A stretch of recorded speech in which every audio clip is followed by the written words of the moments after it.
नल drama serial इंतहा के next आने वाले एपिसोड में आप देखेंगे कि जब अस्मा कहेगी रूसा से कि तुमने ज़ैनब को धक्का देने की कोशिश की है, ज़ैनब ने मुझसे ये सब कुछ कहा। इस पर कहेगी रूसा कि आंटी आपको मेरे साथ रहते हुए कितना टाइम हो गया है, लेकिन अभी तक मुझे अफसोस है कि आप मुझे पहचान नहीं पाई। इस पर अस्मा कहेगी कि जो सवाल मैंने तुमसे किया है मुझे लगता है कि तुम उसका जवाब दो तो ही बेहतर है। इस पर रूसा कहेगी कि नहीं, ऐसा कुछ भी नहीं है, उनको जरूर कोई गलत फहमी हो रही है, भला मैं ऐसा क्यों करूंगी। इस पर कहेगी अस्मा कि तुम जानती हो कि ज़ैनब को तुमसे खतरा होने लगा है, वो सोचती है कि शायद तुम उसके बच्चे को कोई नुकसान पहुंचाना चाहती हो। इस पर कहेगी अरूसा के आंटी ऐसा उन्होंने सोच भी कैसे लिया और आपने सुन भी कैसे लिया, आखिर आपको क्या नहीं मालूम मेरी नीयत के बारे में।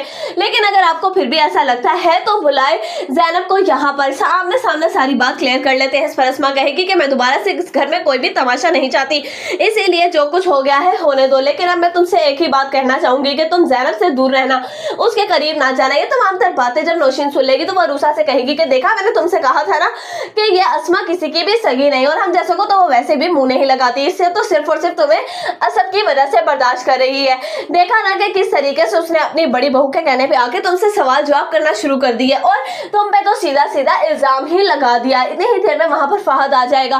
तो सारी की सारी बात नौशीन जब फहद को बताएगी तो इस पर फहद कहेगा कि ये सब क्या कह रहे हैं। तो इस पर अरूसा कहेगी कि मुझे खुद समझ नहीं आ रही कि आंटी को आखिर एक गलतफहमी कैसे हो सकती है, मैंने तो ऐसा कुछ भी नहीं किया। जो कुछ ज़ैनब ने कहा आंटी ने उसके ऊपर यकीन कर लिया, लेकिन जो मैं उनसे कह रही हूँ उन्हें मेरी बात समझ ही नहीं आ रही। इस पर फहद कहेगा कि आखिर ज़ैनब को ऐसा क्यों लगा। इस पर अरूसा कहेगी क्योंकि वो और ना मुझे बिल्कुल पसंद नहीं करते और वो इस घर से मुझे निकलवाना चाहते हैं, बस इसीलिए मुझे लगता है कि वो ये सब बातें बना रहे हैं। इस पर कहेगा फहद के ठीक है, तुम परेशान ना हो, मैं बात करता हूँ मामा से, वो समझाएंगे ज़ैनब को और नवीद भाई को वो इस तरह से तुम पर इल्जामात ना लगाएं। ठीक है, मान लिया कि उन्होंने तुम्हें किसी मजबूरी के तहत ही कबूल किया है, लेकिन अब तो कबूल कर लिया है ना, तो ये सब करने का क्या मकसद है। इस तरीके से तो लोगों को मौका मिलेगा हमारे घर की बातों को उछालने का।